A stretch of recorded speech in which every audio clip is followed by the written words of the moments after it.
Hello. Chào em. À, cô nói tiếng Việt hay tiếng Anh? Tiếng Việt. À, cô nói tiếng Việt hả? À, Rồi, nếu vậy thì là cô xin bắt đầu là cô nói tên cô được không? tôi tên là Lưu Thị Nhan. Tới đây tới Edmonton năm 1978, cũng vào mùa đông tháng 11. Lạnh lắm. Xong rồi nếu mà mình trở lại tới à, tháng đầu năm năm 1975, à, trước 30 tháng 4 đó, thì cô mô tả dùm được cái cuộc sống của cô lúc đó được không ạ? Lúc trước 1975 thì cô cũng đi học mà vừa đi dạy, rồi có bảo hội cái thời gian sắp 30 tháng 4 đó thì cô sanh đứa con trai đầu tiên. Rồi cái thời gian đó không biết sợ, nó pháo kích đó, bị pháo kích ở phía trước cái xéo xéo cái tiệm đó, rồi cô mới sanh thành ra cái cô sợ quá thành ra bệnh. Cái khoảng thời gian đó là à, kêu bằng sau khi sanh rồi cái bị bệnh, không biết bị bệnh gì nhưng mà phải đi nhà thương, phải đi bác sĩ. Rồi thời đó thì có bác sĩ tư nhân, nhà thương tư nhân, nhưng mà cỡ khoảng 10 ngày thì thấy thấy không tốt thì vô nhà thương. Hồi lúc đó là kêu bằng nhà thương gì, cái người à, nhà thương lớn hay gì đó. Thì vô đó cũng nằm một khoảng đâu một tháng sau mới khỏe, mới về nhà. Rồi cái nói thấy chiến tranh lúc đó, thấy nó cũng như không phải, không cái đó là à, sau chiến tranh nhưng mà trong thời kỳ giao kỳ đó, à, thấy cuộc sống nó cũng như bị không hỗn loạn vậy đó, không có. Rồi không biết tương lai con mình về đâu, thì tính thì cũng có mấy người đi đi vượt biển, thì cũng có tính đi từ đó mà tính tới tới 3 năm sau mới đi. Cho hỏi lại ha. Hồi mà trước 30 tháng 4 đó thì là cô ở đâu lúc đó? Lúc đó thì ở Cần Thơ. Lúc đó sanh con thì Con sanh có tháng bầu. tư hả? Yeah. sanh sanh nó hồi năm tây tháng tư, Năm tây tháng tư. tới 30 tháng 4 là um, Chồng của cô làm nghề gì lúc đó? là tư nhân vậy đấy, là Bán gì ạ? bán tiệm cũng như là tiệm nước vậy đó. Yeah. Còn cô cơ đi làm không cô cơ? Có thời gian đó là cô đi học với đi thực tập thôi. Ừ. Cô học gì ạ lúc Về đó? toán lý á. Ừ. Xong rồi khi mà 30 tháng 4 vô đó thì là chồng cô có vật còn đi làm được không? Vẫn còn làm, nhưng mà cũng thấy là cái sinh hoạt nó nó nó không được tốt như lúc trước. Còn cô bệnh là bệnh như thế nào? Không biết bệnh gì, cũng như là mình sợ quá, hồi mà sanh nó xong rồi cái sợ quá, rồi bắt đầu cũng như là bủn rủn tay chân, không nhúc nhích được, rồi cứ ăn không được, rồi thứ sợ vậy đó. Xong rồi cô đi nhà thương một một khoảng thời gian á, Ừ. nhưng mà được trở lại, được người ta thả về hay sao? Không phải, khi mà bệnh thì đi coi khoảng khoảng 10 ngày hay là một tuần lễ gì ở cái bệnh viện tư nhân, nhưng mà cái giá cũng như là không có thể, một ngày không biết bao nhiêu tiền đó. Nhớ bà chị chồng nói là bán ngày à, bao nhiêu là phải trả tiền nhà thương ấy, trả tiền cho bác sĩ ở đó đó. Thành ra cái à, đi đổi qua bên nhà thương của chính phủ đó, thì mình không có tốn tiền, chỉ có tốn tiền mua thuốc vậy thôi. Ừ. Xong rồi khi mà đợi bao lâu thì là sức khỏe của cô trở lại? Cũng không biết, không biết bao lâu nữa, lâu quá rồi chứ không biết bao lâu mà thấy cái thời gian dài khó khăn, với mình suy nghĩ tại sao mình bệnh rồi, rồi cũng như làm gánh nặng gia đình vậy đó, rồi không biết sao chừng khỏe lại. Không biết, chắc cũng nửa năm mà. Trong cái thời gian đó cô ở Việt Nam còn 3 năm nữa, thì là trong cái thời gian đó kiếm ăn như thế nào cô? Thì bên chồng thì cũng có tiệm bán thức ăn đó, thành ra à, mình không có lo gì thức ăn, nhưng mà mình cảm thấy chật chội, cảm thấy không được thoải mái rồi. Mọi người nghe mọi người bàn tính là phải đi để cho con cái nó được an toàn vậy đó, rồi cái đi. Cái thời gian đó sau khi hết bệnh rồi cũng phải kêu bằng kêu phải đăng ký lại. à, mình đi dạy ở đâu, mình thực tập ở đâu thì mình phải trở lại vậy đó. Thì hết thì cũng đi đi đăng ký trở lại, cũng như mình phải đi làm hay là phải đi cái gì không biết cái gì, quên mất tiêu. Cô đi dạy hả? Cô đi dạy. à, à, không không không có đi dạy, giống như là đi thực tập hay là đi học tập gì đó. Rồi. Đi thực tập là để cho cái bằng của cô nó xong đó hả hay sao? Dạ. Lấy cây giống như lúc trước là bên cao đẳng nông nghiệp, rồi sau này cái cao đẳng nông nghiệp thì không có ấy, rồi cái sau đi qua bên toán lý, thành ra phải cũng như là mình phải thực tập trở lại.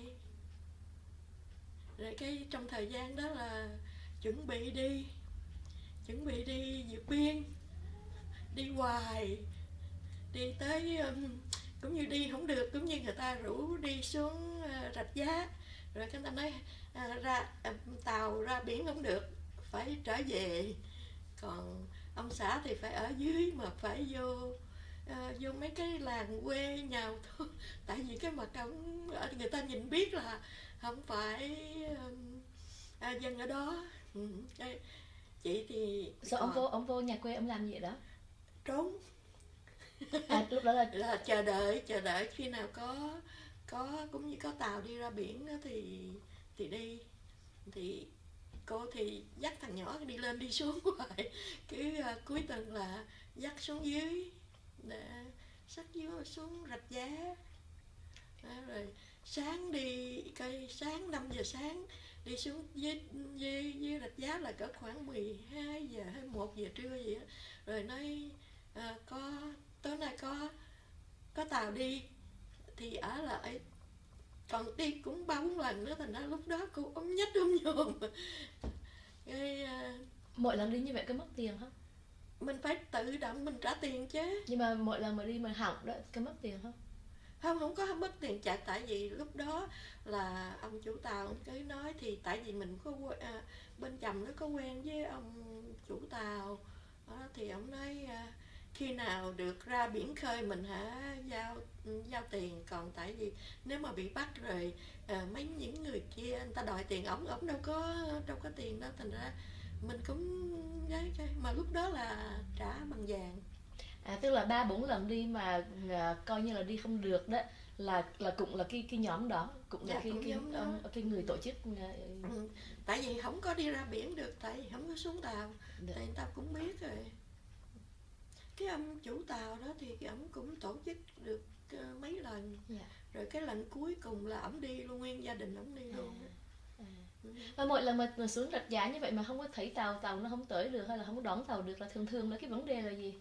Tại vì cái vấn đề là cũng như không có nước đá, tại vì mấy cái tàu đánh cá họ cần nước đá, thì họ cũng đã chuẩn bị là nước đá là để đi mang theo để đi làm nước uống.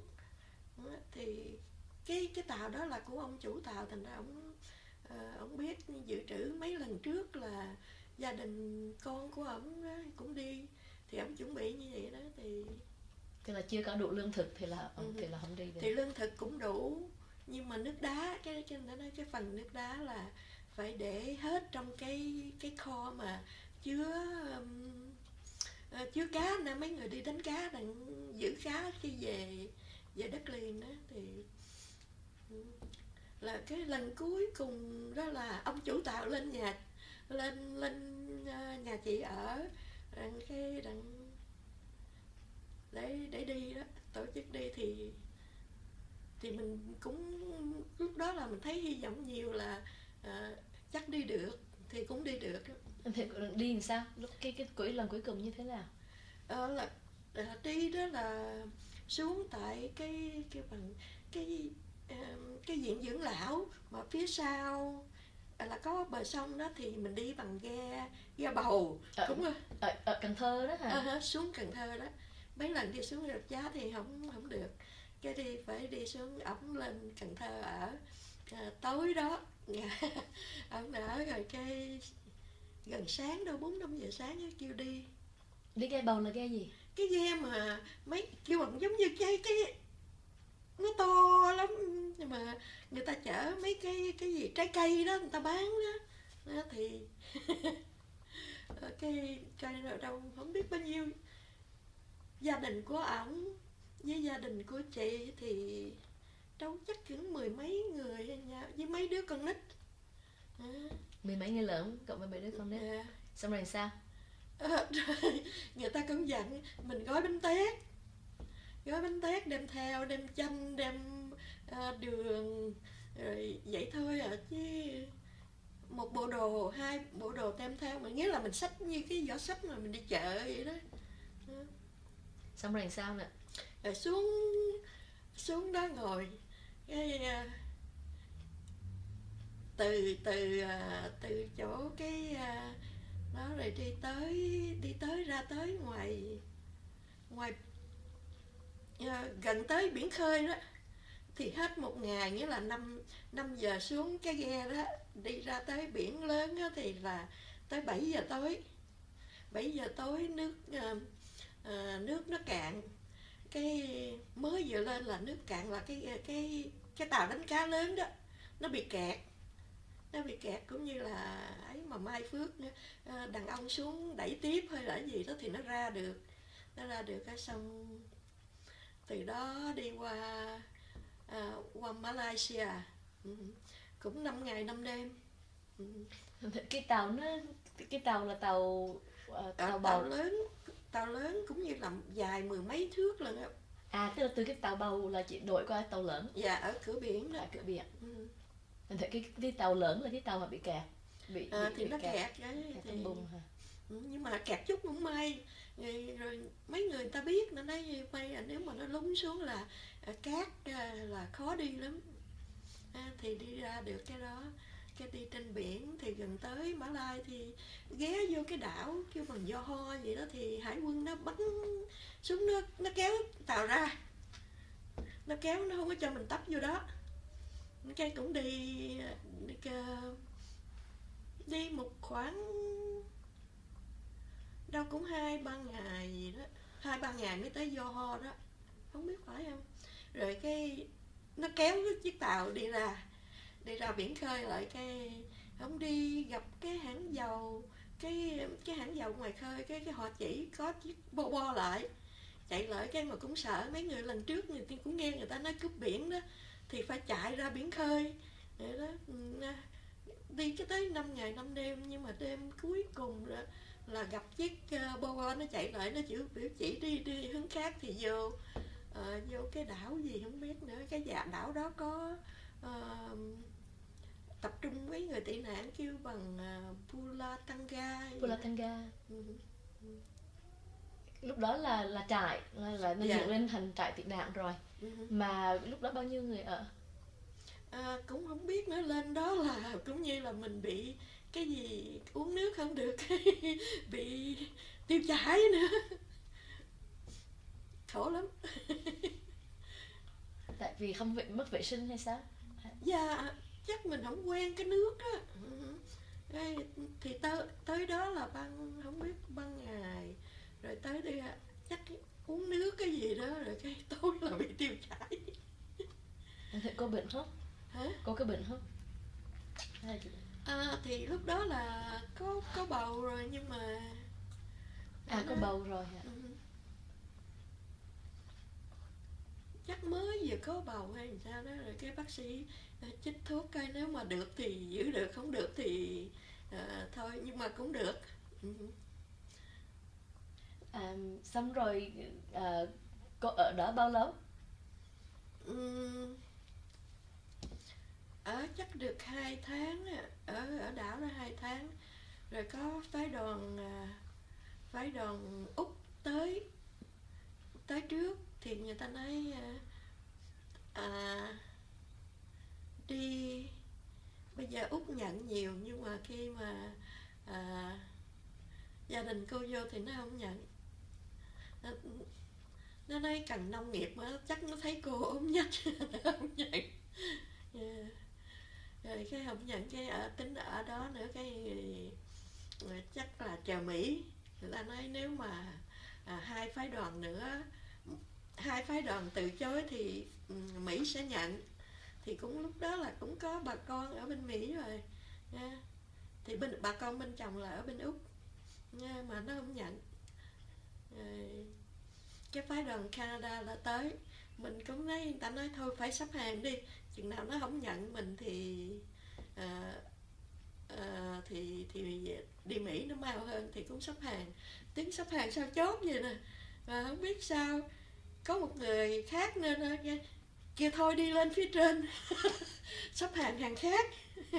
Cái hai vợ chồng vô tấm được vô trước nữa. Gặp phái đoàn Canada, ông cũng hỏi, nói chuyện thăm gia đình, hỏi cái background của mình vậy đó. Cái ông hỏi muốn đi Canada không? Mình cũng sững sờ, mình nói mình muốn vô, không lẽ mình nói từ chối, người ta hỏi nói thôi muốn, mà cũng trong lòng cũng sợ lắm. Lúc đó cô biết gì về Canada? Lúc đó thì cũng biết vậy, tại vì có học tiếng Anh á, hồi đi học ở đại học thì học tiếng Anh, tiếng Pháp, rồi khi mà sau 30 tháng 4 thì có học thêm tiếng Nga nữa. Thì lúc đó là trong đầu cô là cô biết cái gì về Canada? Biết về lạnh ở trên Mỹ rồi gì. Hồi lúc đó là xem cái phim Dr. Zhivago, đẹp lắm, tuyết đẹp lắm, sạch lắm.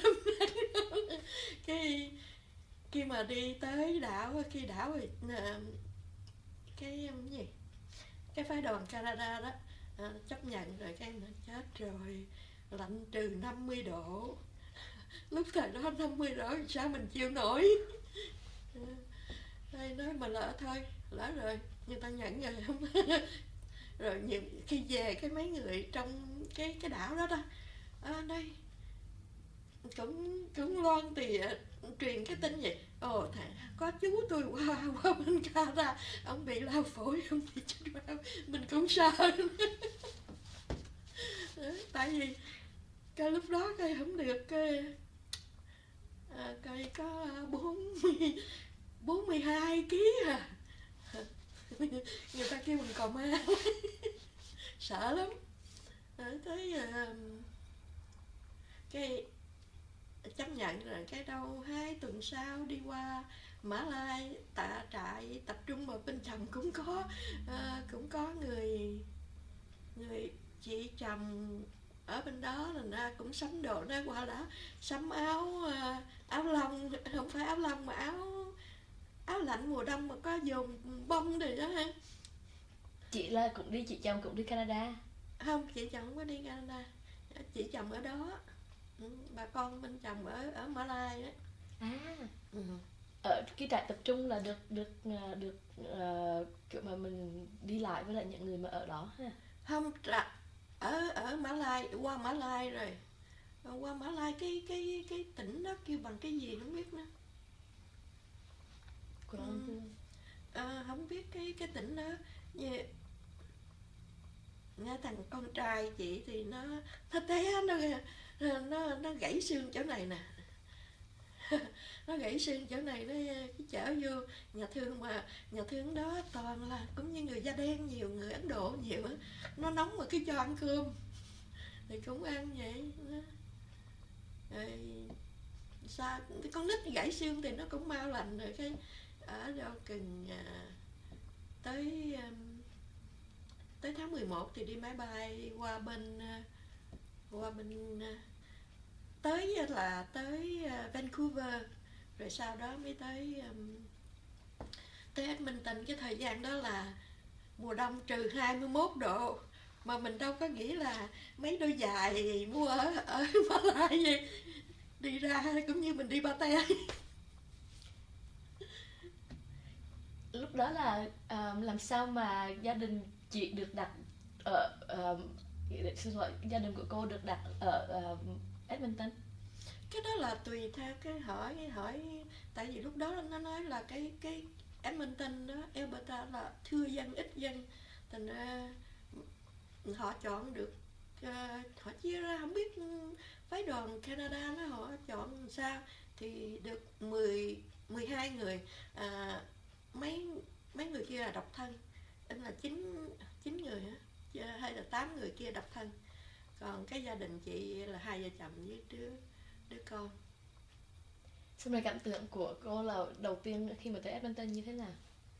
Lạnh. Rồi từ phi trường đó, từ phi trường thì có thông dịch viên lại, nhưng mà họ chỉ tiếp xúc nhận nhận những người mới tới rồi đưa tới hotel. Lúc đó là ở Kingsway, cái hotel đó là bây giờ dẹp rồi, lâu rồi đó. Thì rồi cái sáng hôm sau đi lên kêu bằng manpower. Dạ, lúc đó là kêu vậy. Rồi lên trển để gặp một người cố vấn, và rồi họ cũng giúp tìm nhà ở. Thì ở hotel cũng được một tuần lễ. Rồi khi dọn về nhà thì mình lên, họ gọi lên cần gì. Có cái điều làm cô cũng như lúc đó hơi tủi thân một chút là gặp cái ông counselor đó, không biết ngày đó ông không được vui hay sao, cái ông hỏi muốn cái gì mình nói vậy. Cái thì mình nói còn ổng cho cái giường giường ngủ, cái căn bản cho mình cung cấp để cho mình sống vậy đó. Thì cô nói, cái đầu cô không biết nghĩ sao, cô nói còn thiếu cái bàn nữa.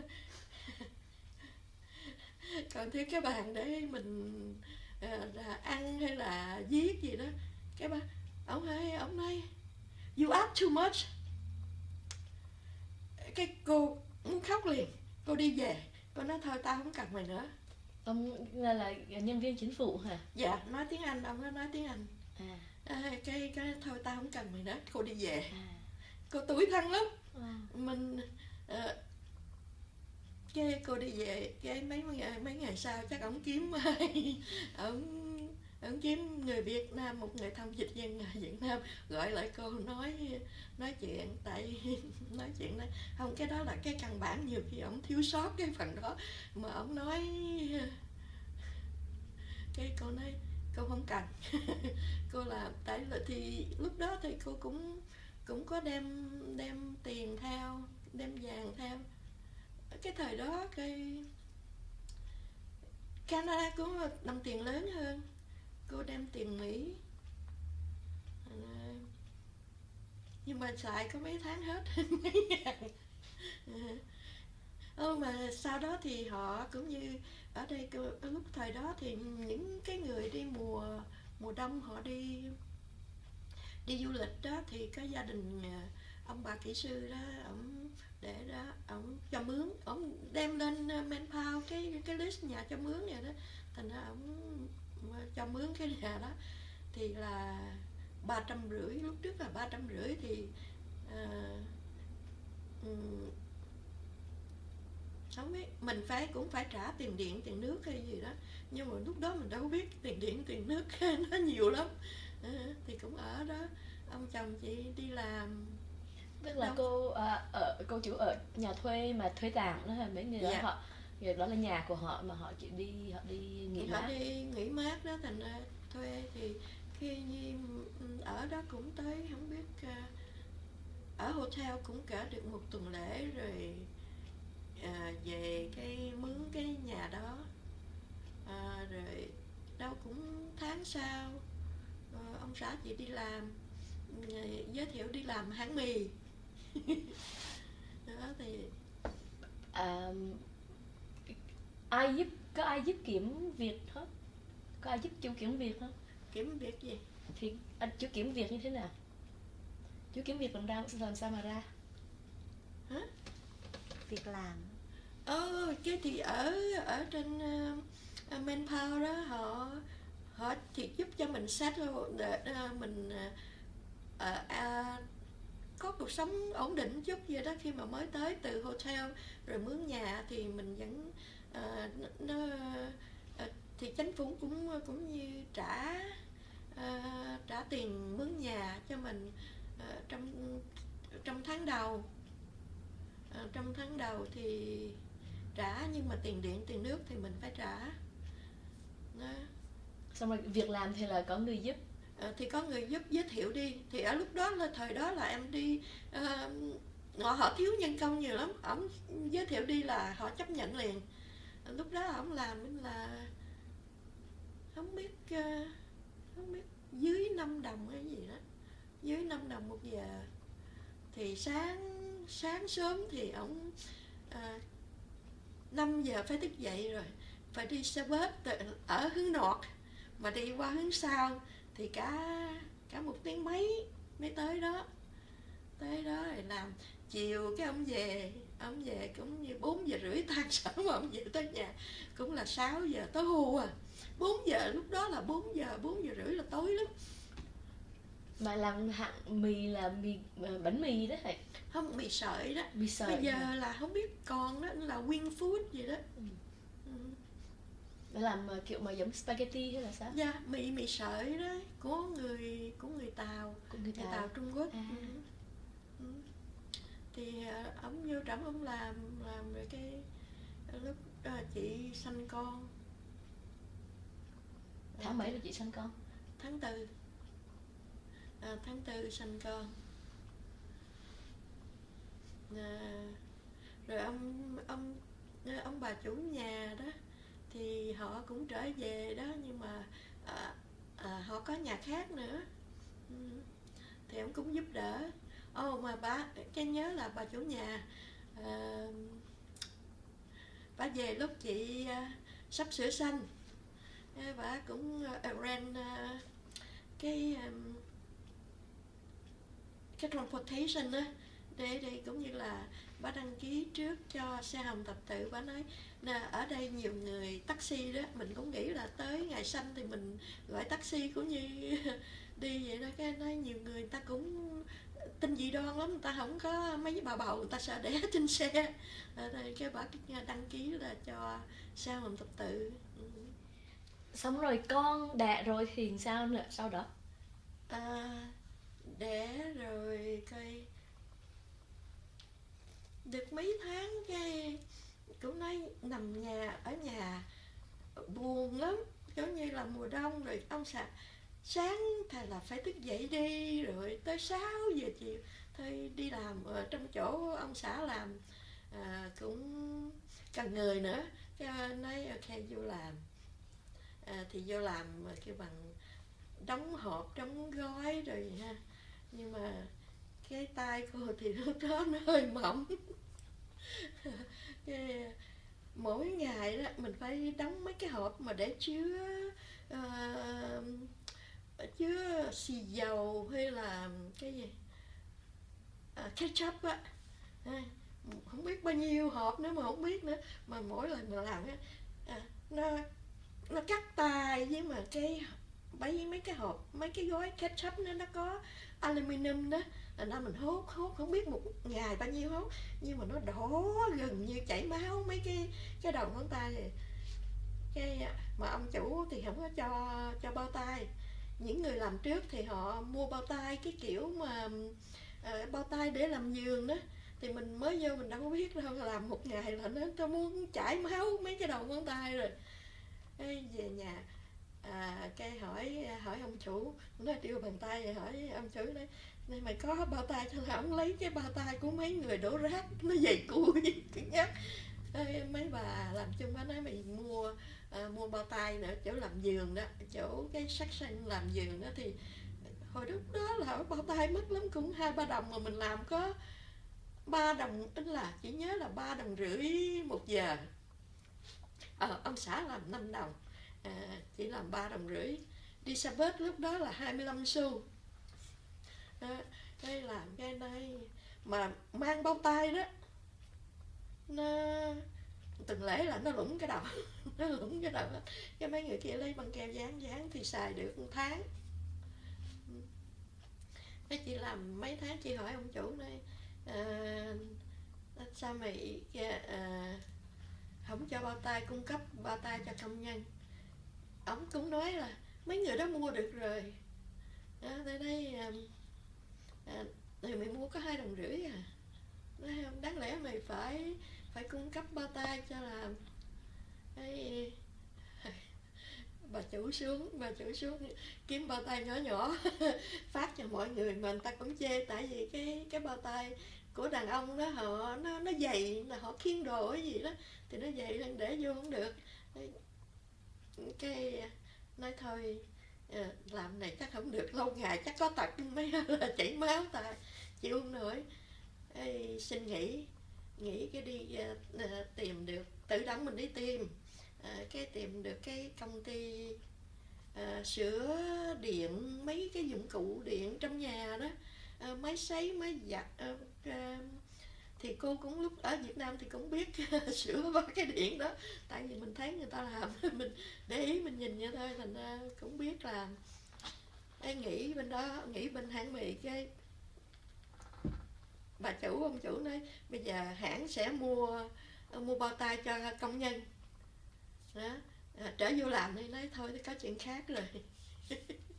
Mà cô cũng thấy lúc đó cũng như nếu mà mình không có những công nhân trong đó không có đòi hỏi những cái lương thấp rồi mà phải làm vậy đó, thì cô cũng thấy cũng như được rồi,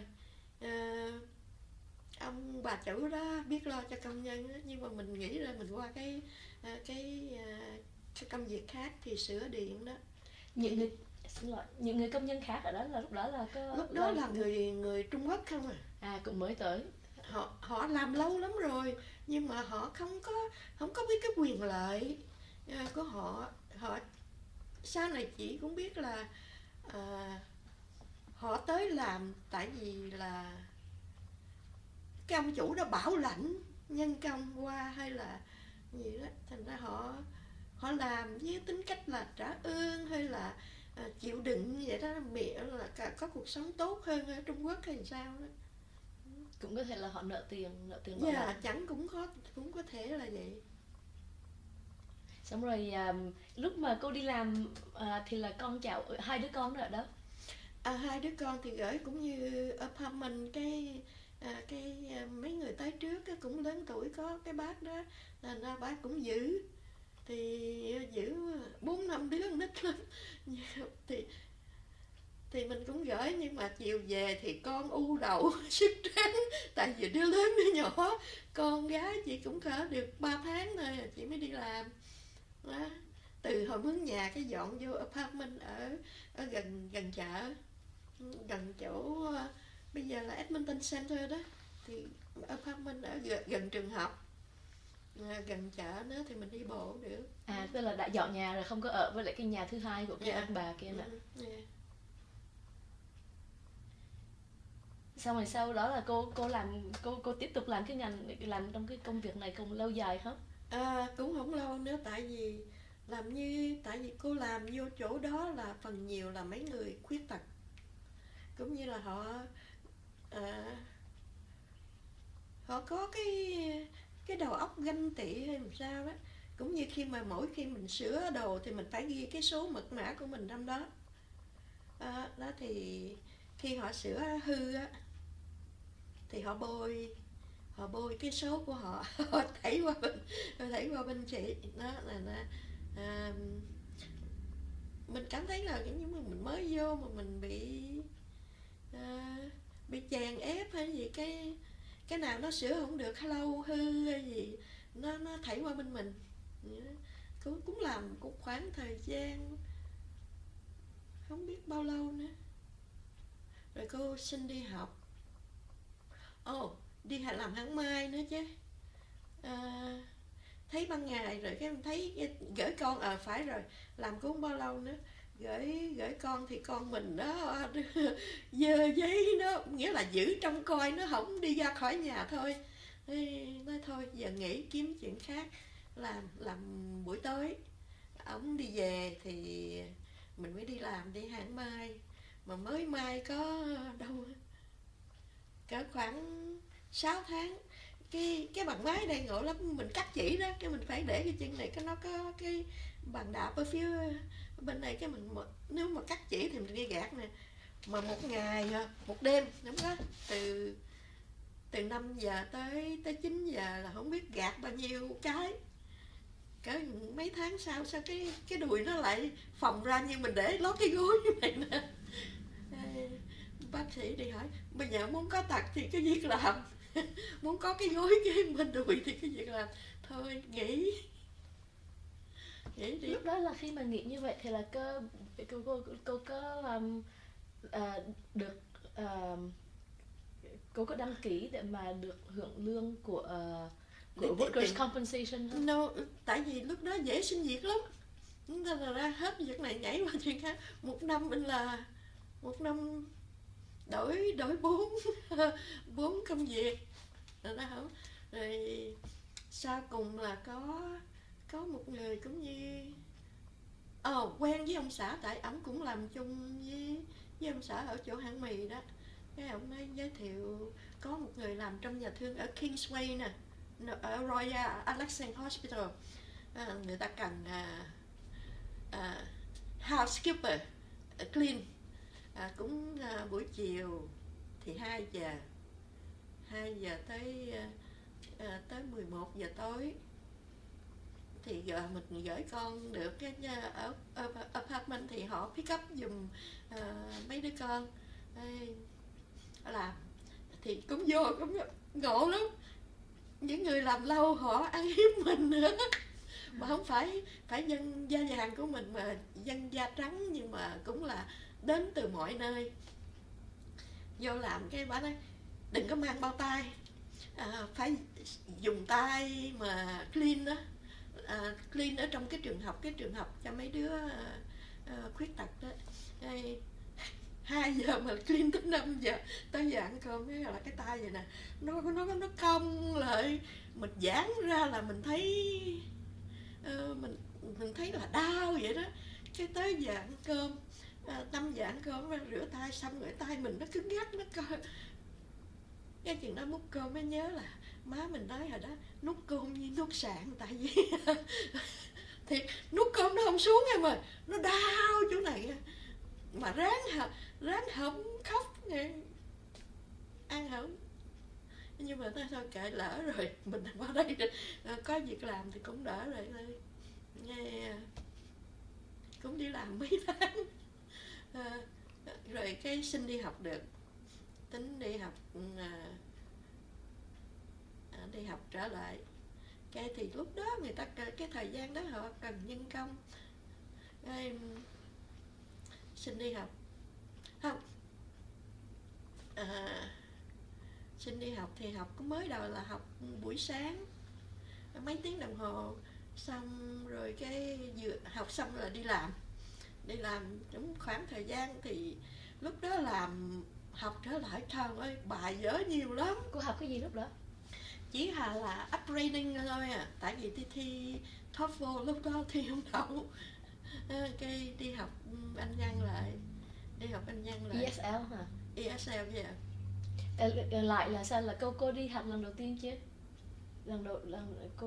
Cô đây là lần đầu tiên cô đi học ESL từ cái lúc mà cô tới. Dạ. Tại vì lúc đó thì cũng mình ở Việt Nam cũng học rồi, thành ra nói cũng được. Xong rồi khi mà đi làm, cô vừa đi học vừa đi làm là làm việc clean đó hả? Dạ, làm ở trong nhà thương cái khuyết tật mình thấy nhiều khi những buổi chiều đó cái mình làm thấy học buổi buổi à, cái giờ ban ngày thì 2 giờ còn học, mới thấy mấy đứa tật nguyền rồi đó, mình thấy cũng khổ. Rồi mình đi làm rồi chiều chiều ta tan học rồi cái mình nhớ lại cái cuộc sống của mình. Rồi nó cũng thấy khổ thấy buồn rồi lo lắng công việc làm rồi đi học, thành ra nó con không biết lúc nào bị đau bao tử. Mà bữa đó đi làm mà sao nó đau quá đau đó. Y tá ở đó thì họ họ cũng kêu uống thuốc, mà uống thuốc xong cái đau quá cái cũng đau trở lại, cái chở qua nhà thương. Thì Glen Roy đó thì nó có cái đường hầm đi đó, thì người ta đẩy qua bên đó cái người ta chích thuốc cho mình ngủ xong cái thức dậy đi về.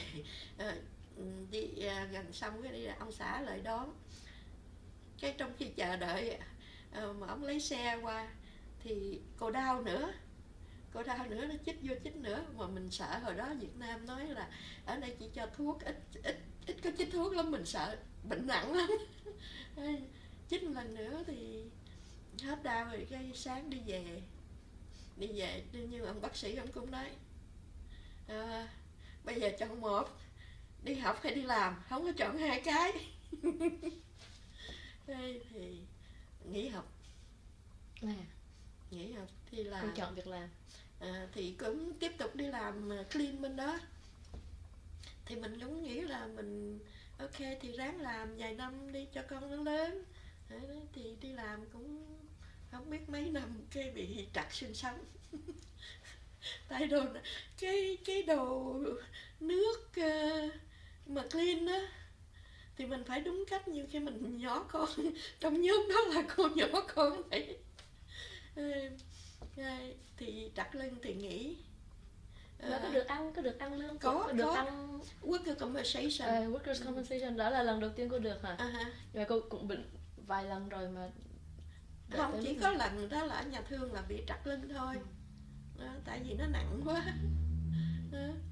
Thì rồi cái họ kiếm việc khác cho mình, giữ con nít, mà giữ con nít ở đây bự quá. Ai kiếm việc khác? Workers compensation. Dạ, worker compensation. Họ kiếm việc cho mình. Thì mình đi phải vô đó mình tập. Nó có trong thời gian mỗi ngày mình phải vô đó mình tập để cho nó. Mà bây giờ cũng như khi mà trời lạnh đó, làm như cái cơ mình nó không phải trật cái xương mà cái cơ. Khi mà trời lạnh quá, bữa nào lạnh quá cái nó rút cái cơ này, nó làm cho mình đau, nó cứng vậy đó. Thành ra phải tập hoài, phải tập thể thao thì cũng được, mình tập thể thao cho mình dẻo đó. Thế cô đi giữ con nít. Đi vô daycare, người ta giới thiệu vô daycare mà bồng đứa con nít qua khỏi cái nôi nó cũng đau lại. Tại vì ở đây con nít nó bự. Xong rồi sao? Rồi làm gì ta? Khi mà nó đau lại thì cô có đổi việc không? Cũng đổi việc, phải nghỉ cái việc đó. Mà workers compensation cũng chịu kiếm việc khác cho cô? Dạ, kiếm việc.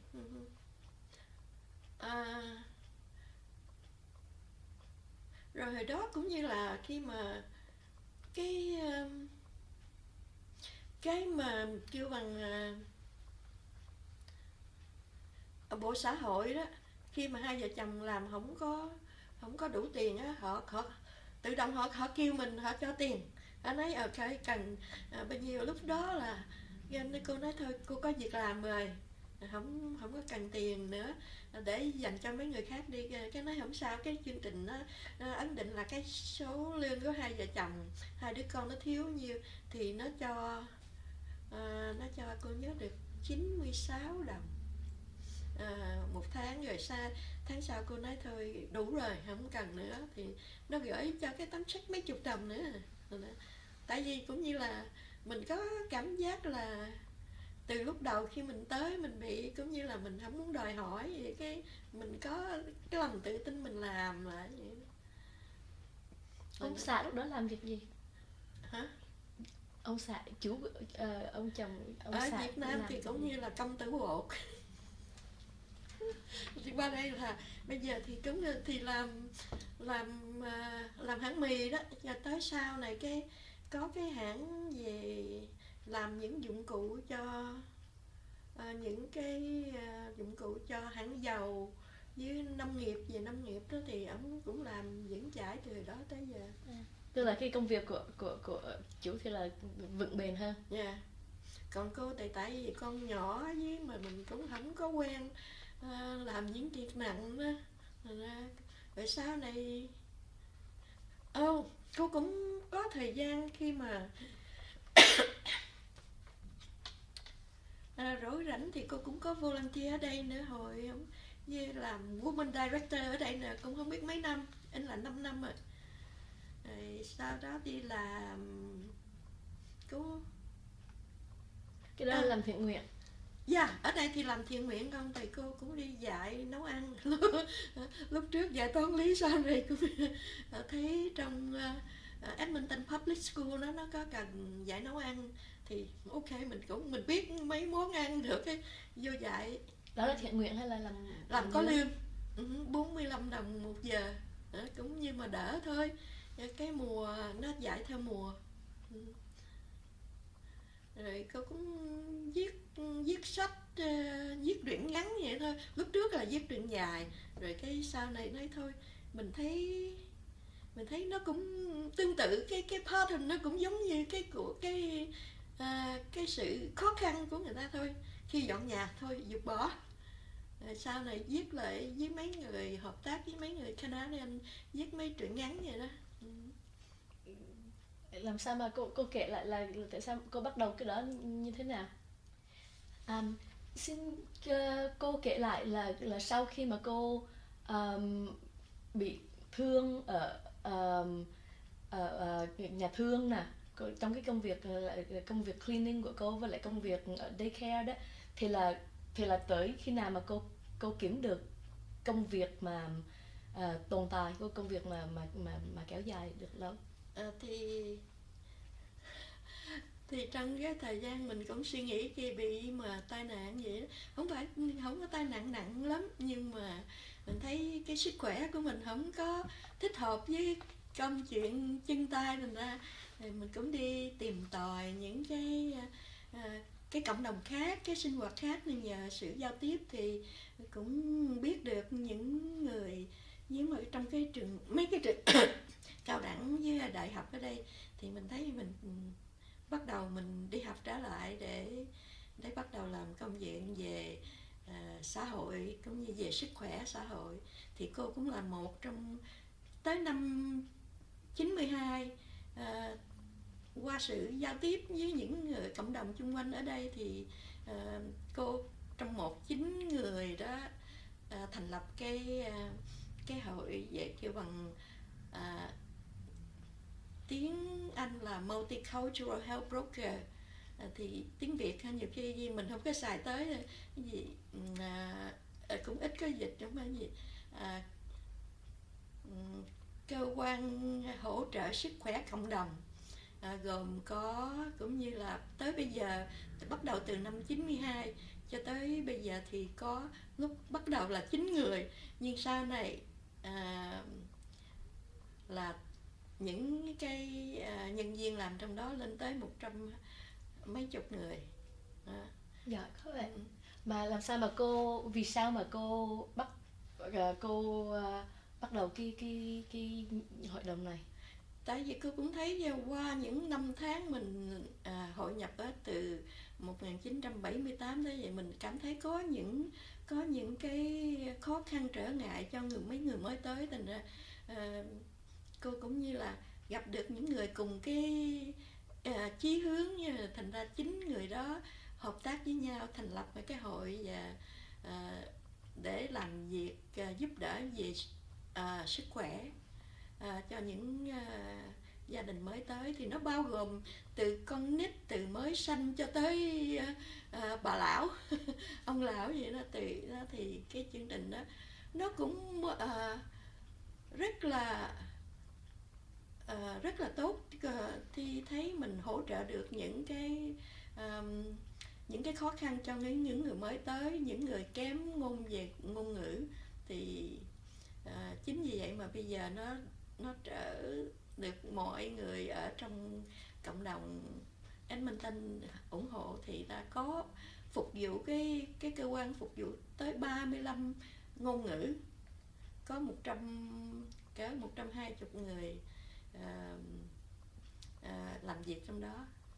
Mà cô làm sao mà liên kết được, tức là mà kiếm được chính người chí hướng này cùng chí hướng này? Tại vì nhu cầu của mỗi cộng đồng di dân tới đây, họ sẽ, mặc dầu chính phủ ở đây, những cơ quan giúp những người tị nạn, nhưng họ giúp chỉ một cái lĩnh vực nào thôi. Thì cái cơ quan của cô thì nói là giúp về mọi sinh hoạt trong gia đình. Cô gặp họ ở đâu? Yeah. Cô gặp những cái người mà cái nhóm mà thành lập cái này đó, cô gặp họ ở đâu?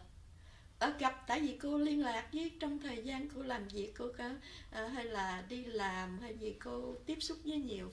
Mình phải tìm hiểu đó, mình phải tìm hiểu những cái sinh hoạt trong cái cộng đồng mình ở, để mình có thể là mình thăng tiến hơn, hay là mình hội nhập, hay là giúp đỡ người ta, giúp đỡ mình. Thì chính vì mình muốn biết, mình muốn người ta giúp đỡ thì mình phải đi tìm. Mà đi tìm, nhiều khi mình gặp những người cũng như họ cần mình giúp đỡ, thì cũng như là sự trao đổi về văn hóa, trao đổi về kinh nghiệm cuộc sống ở đây, người tới trước, người tới sau vậy đó. Cô gặp họ ở đâu? Ở trong cộng đồng này, ở cô sinh hoạt cộng đồng. Dạ, Canadian cũng có những cộng đồng ở tại chỗ mình ở đó. Thì chính vì mình phải tìm hiểu. Nếu mà không tìm hiểu thì mình tự gói mình trong cái khung cửa hẹp, thành ra không bao giờ. Cái người đầu tiên mà cô gặp là như thế nào? Người đầu tiên cô gặp tạo cho cô cái niềm tin là cái cô giáo về tâm lý học ở trường Glenroy, dạy cho những đứa khuyết tật. Cô gặp cô đó ở đâu?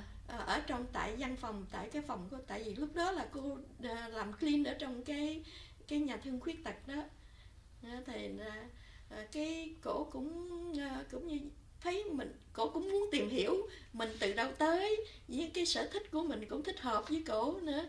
Thành ra cái cổ bắt đầu tâm sự, cái cổ nhận cô làm con nuôi, tại vì cô cũng bằng tuổi đâu mấy đứa con của bả.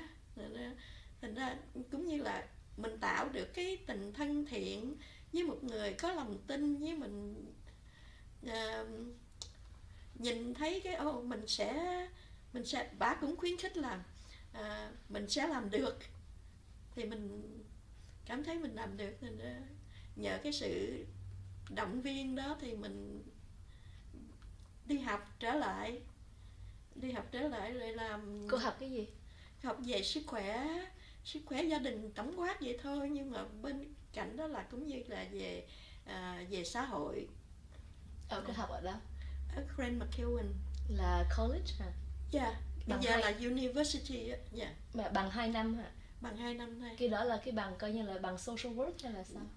Nó cũng tương tự như social work, nhưng mà nó compress lại, nó ngắn lại. Nhưng mà chú trọng về sức khỏe. Lúc đó là chú trọng về sức khỏe những bà mẹ mới tới Canada với mới có bầu lần đầu tiên, để cho những người di dân. Thì cái thời gian đó là thời gian năm 92,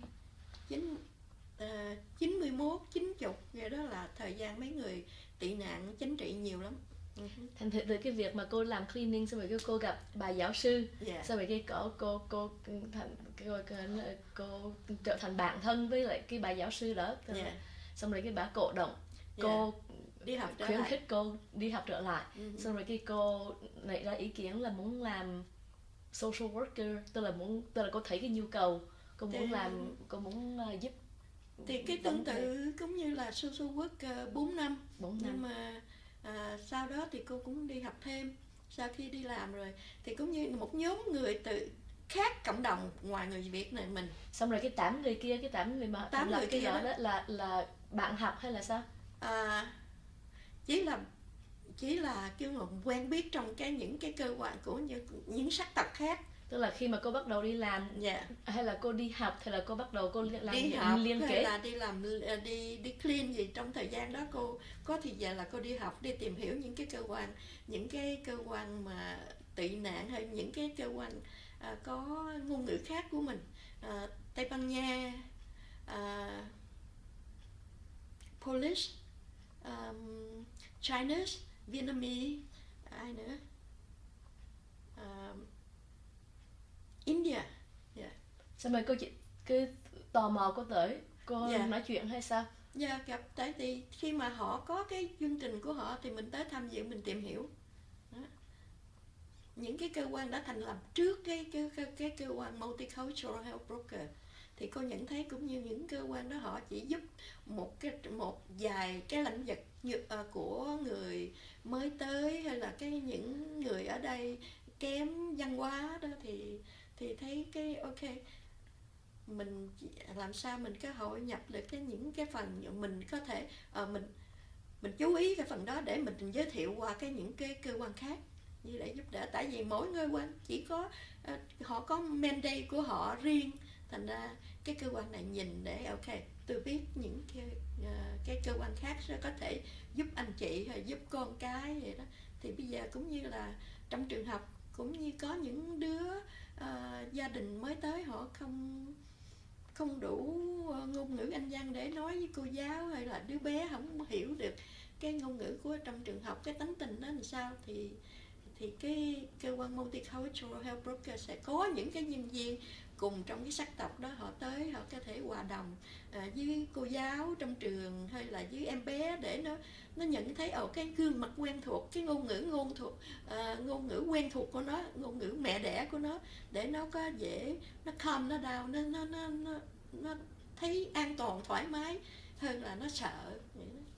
Thành thử khi mà em có cảm tưởng như là khi mà cô đi tham dự mấy cái events rồi để mà mấy cái quầy hay là cái chương trình của mấy cơ quan khác, khi mà cô tham dự mấy cái này đó, là cô đã có ý kiến, là cô đã biết cái nhu cầu là cái gì, tức là cô có cái câu hỏi. Lúc đó cái nhu cầu của cô trong đầu cô là cô cảm thấy là cái nhu cầu là gì? Cái nhu cầu là mình phải hội nhập để giúp những người mới tới, phải hội nhập, phải tìm hiểu, thì cũng như chính là mình cũng phải tìm hiểu cái khả năng hay là cái sức khỏe mình ở mức độ nào để mình có thể tìm hiểu thêm. Cái đó là mình phải nghĩ làm sao mình phải biết mình. Cái đó là cái nhu cầu của chính bản thân của cô, chứ không phải là cái nhu cầu của cộng đồng ở ngoài. Nhưng mà khi mà mình làm việc với cộng đồng, mình nhận thấy một cái gì mình có thể vượt qua được, cái gì mình không thể vượt qua được, tùy theo cái hoàn cảnh, tùy theo cái thời gian nữa. Thì bây giờ lúc trước là cô tới là tại vì cô tìm hiểu nhiều, là tại vì lúc đó những cái mình chưa biết nhiều, mặc dù mình có chút ngôn ngữ, chút của chút cái gì về tiếng Anh thì mình có thể mình đi tìm hiểu được. Thành ra mình thấy ok, mình có cái ưu điểm như vậy, mình đã có cái số vốn liếng đó nha. Còn những người không có thì sau mấy chục năm thì cô thấy là mình phải làm cái gì. Thì tới năm 92 là cái nhóm liên kết với những cái sắc tộc khác, thì mình 11 người, 9 người.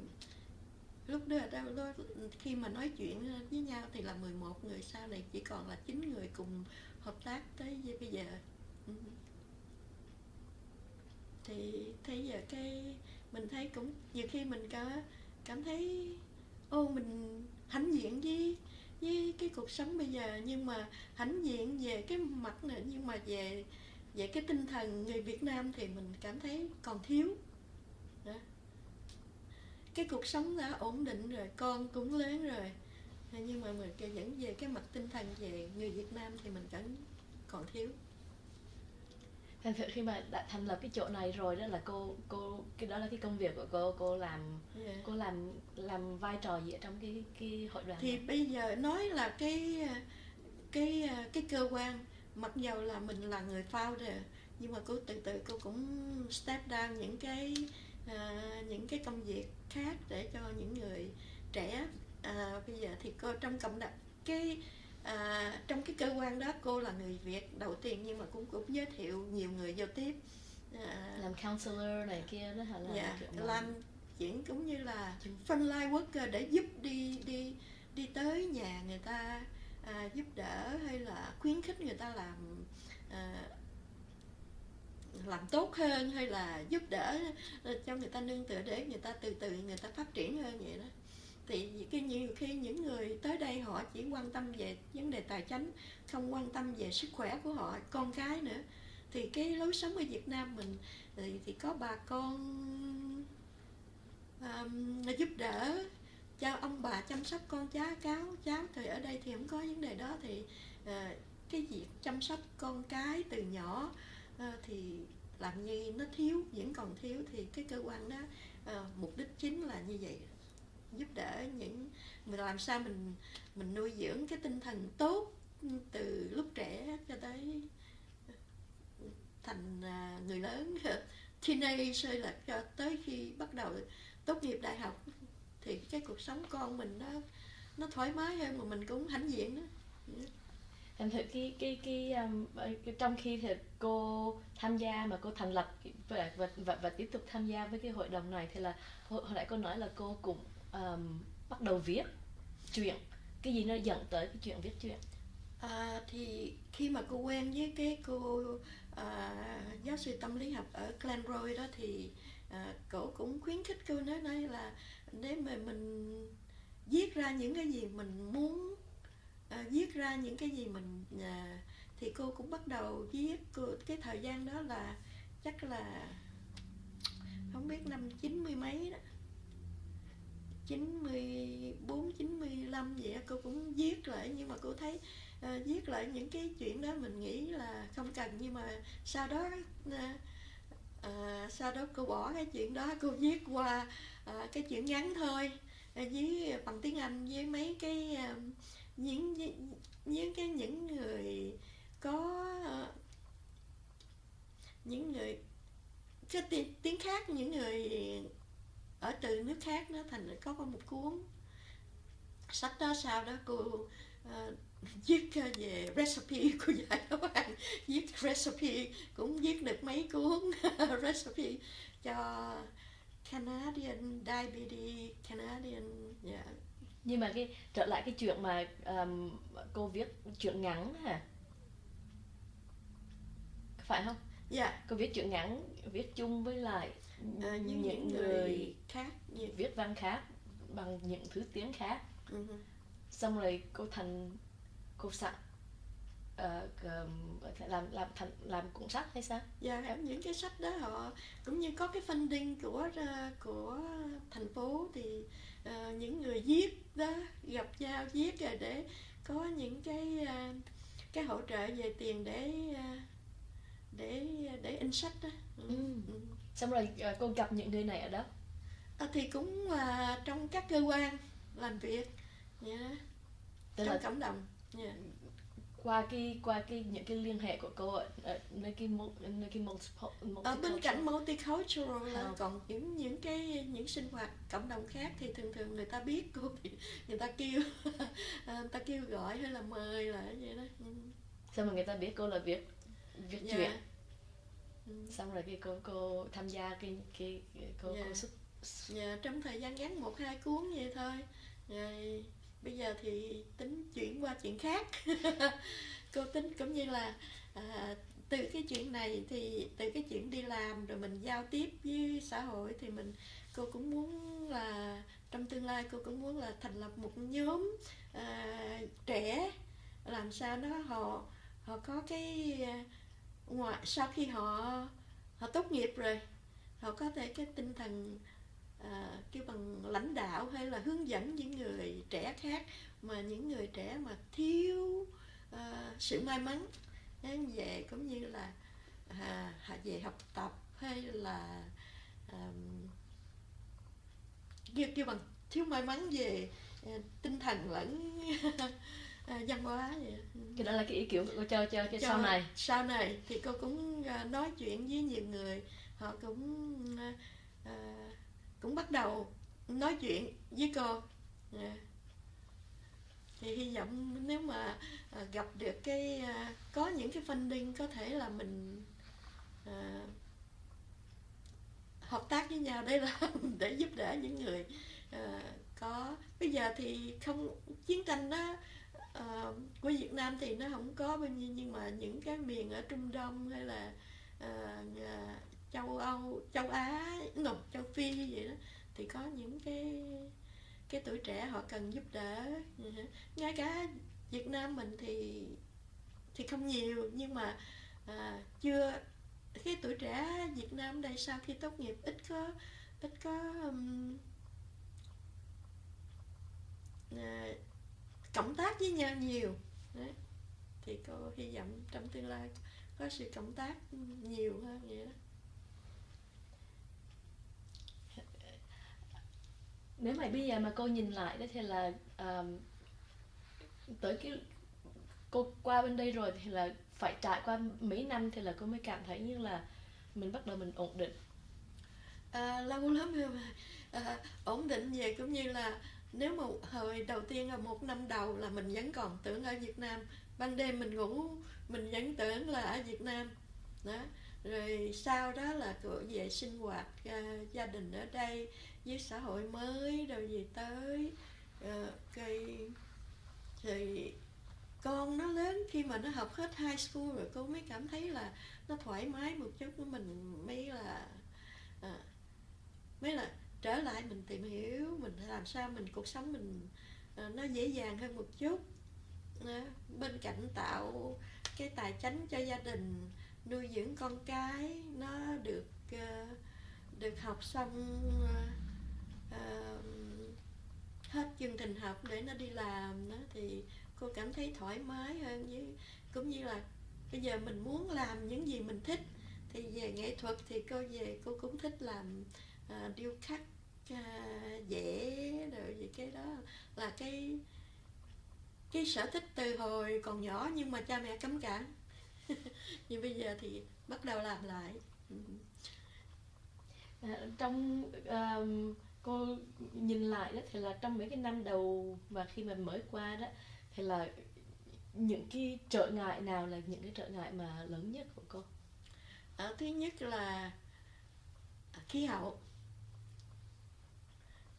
Làm sao mình hơi kêu bằng có cái thành kiến, không phải có sự suy nghĩ là mình làm lại liền, nhưng mà sự thật nó không có mau chóng như mình muốn đâu. Nó có nhiều trở ngại lắm, về ngôn ngữ, tài chánh, về cái hoàn cảnh xung quanh nữa. Mà mình có gặp được những người có cùng ý tưởng của mình lâu lắm. Cái gì nó giúp cô trong cái sự hội nhập? Trong xã hội nhập mình phải chịu khó, kiên tâm một chút. Cái đó là chịu khó với mà tính cách cầu tiến, chứ không phải chịu khó để mà mình than vãn, cái đó là không giúp được mình. Với hình như là cái sự kết bạn với lại cái bà giáo sư cũng giúp cô rất là nhiều hả? Cô giáo đó thì cũng động viên cái tinh thần của mình. Thì cô cũng nhận thấy bây giờ mình nói với những người khác cũng vậy, không phải mình nói cái quan niệm của mình về cho cái người đó, mà mình giúp người đó nhìn thấy cái ưu điểm của họ để họ phát triển cái chuyện đó. Nhưng mà mình luôn luôn cũng như mình bên cạnh mình khuyến khích người ta khi mà người ta thất bại. Người ta nói thất bại chỗ này thì mình nhìn cái thất bại đó như là cái kinh nghiệm để mình tìm được cái giải pháp mới vậy đó. Và bây giờ thì cô cảm thấy sao về cái cuộc sống mà cô đã thành lập ở Canada? Cuộc sống thì nói tổng quát là về tài chánh, về gia đình thì rất thoải mái. Bây giờ cũng như là con cái nó cũng lớn, mình không còn lo cho nó nữa. Bây giờ mình nghĩ tới cái gì mình làm được. Mình có thể giúp đỡ hay những người khi ai cần thì mình giúp nhé. Khi mình giúp mình, điều quan trọng là khi người ta hỏi tới cái điều người ta muốn giúp thì mình phải chịu khó lắng nghe cái điều của người ta, chứ không phải là người ta tới giúp mình làm hết cho người ta. Không phải, nhiều khi mình làm bậy nữa, mình làm không đúng với cái nhu cầu của người ta. Và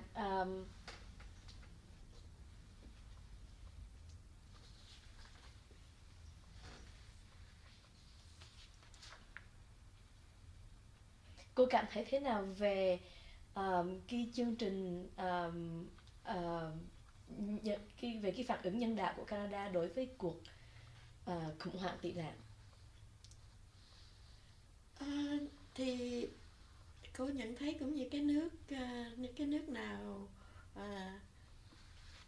nó tiên tiến hơn thì nó có khả năng giúp đỡ những cái nước nhược tiểu, hay nói nhược tiểu, hay nước kém về tài nguyên hay là gì đó, thì hay là tài nguyên chưa có phát triển được thì họ giúp. Nhưng mà cái đó là cũng tùy theo cái thời gian của cái chế độ ở lúc đó. Nên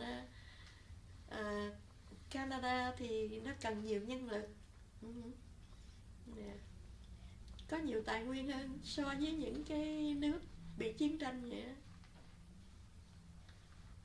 Cô có bao giờ cô có thường thuật lại cái kinh nghiệm của cô, kinh nghiệm chiến tranh, kinh nghiệm mà bỏ nước ra đi, cô có kể lại với lại thế hệ sau này không?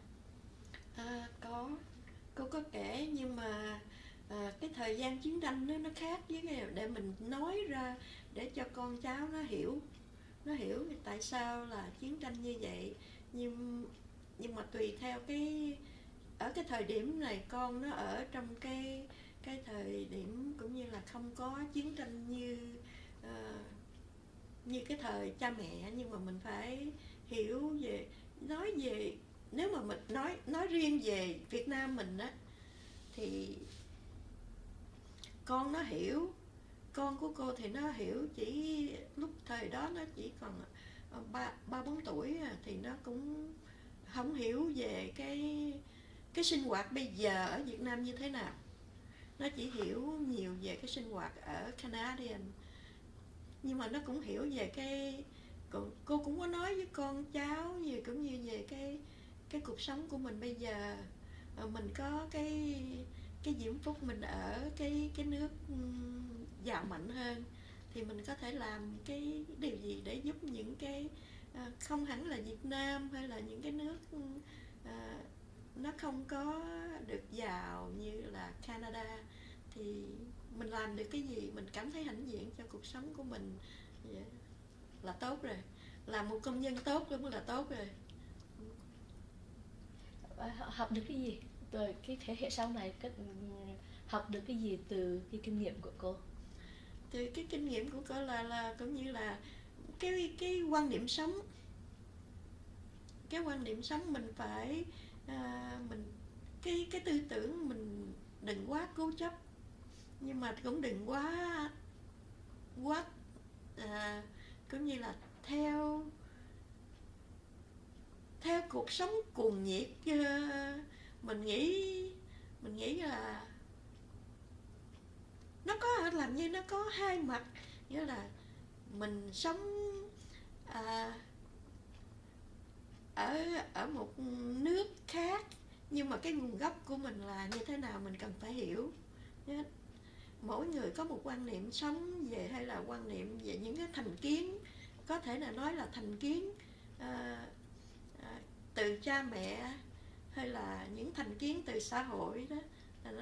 Điều quan trọng là làm sao mình cởi mở, nhưng mà có sự suy nghĩ. chứ đừng cởi mở quá nó đi qua những cái vấn đề khác. Có cần cái gì khác không muốn nói nữa không? À, không, không, chỉ bao nhiêu đó thôi, nhưng mà hy vọng giống như là à, cái thế hệ sau này họ hiểu, họ nhìn cái quá khứ để tương lai là cái kinh nghiệm cho tương lai, vậy đó, nó dễ dàng hơn chút, đừng có quá khích hay là đừng có cố chấp.